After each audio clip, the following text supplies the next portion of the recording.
While the whole country's been focused on the infrastructure crisis in Texas, there are people in Jackson, Mississippi who have gone more than 2 weeks without running water after 2 winter storms forced Jackson's water system, which hasn't been updated in decades, to shut down. The city's been working to restore service, distributing water to residents in the meantime, but it's been slow going, and officials are unable to give an exact timeline on when water will be restored everywhere. More than a quarter of the people in Jackson, Mississippi, a city that is 82% black, live in poverty. The Daily Beast reports residents have noticed that the crisis has hit South and West Jackson hardest, while leaving Northeast Jackson, the one predominantly white corner, relatively unscathed. It's a reality officials attribute to the distance between these neighborhoods and the city's water treatment plants as they work to raise the water pressure high enough to reach those neighborhoods. Jackson's mayor has estimated that updating Jackson's water system to prevent future crises will cost around $2 billion, which is more than 6 times the city's annual budget. I'm joined now by Jackson Mayor Chokwe Antar Lumumba and Lori Bertram Roberts, co-founder of the Mississippi Reproductive Freedom Fund, and she's been distributing water and other necessities to Jackson residents. Mayor Lumumba, I want to start with you first. Jackson has a long history of having issues with water. There are T-shirt shops that sell "Welcome to Boil Water Alert Mississippi," which is, not funny at all, but that's T-shirts that are being sold. It's been likened to Flint. How bad is the crisis right now, and what's the timeline for people in Jackson to get their water back on?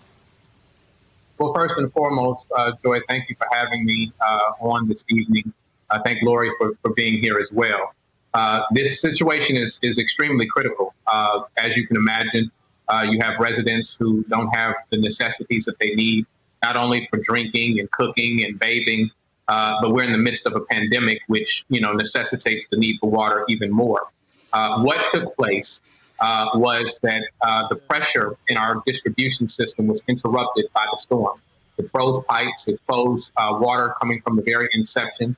We don't have a water treatment facility which is weatherized, and years of a lack of investment, not only locally, but more importantly, state and federal funds that could support these type of infrastructure needs it has not been a joint effort, and it has not been viewed as a necessity for both entities.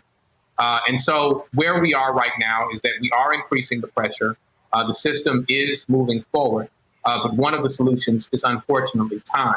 While we cannot share the exact day and hour that the last resident will have water, we do know that we are towards the end of our journey because we are starting to get reports of residents at the furthest point in the distribution line that are starting to receive it. And so it's a constant effort of working day in and day out.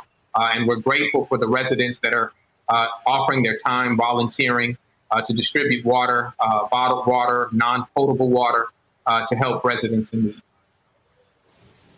And Lori, this is an age-old story. The parts of this city that are predominantly black don't have water. The one part that is predominantly white, things seem to be fine. This kind of racism, it dates back. A lot of these states, not just southern states, but the southern states seem to be particularly a thing, where there's just lack of investment in communities of color, lack of investment in infrastructure. It's all about privatization and profit.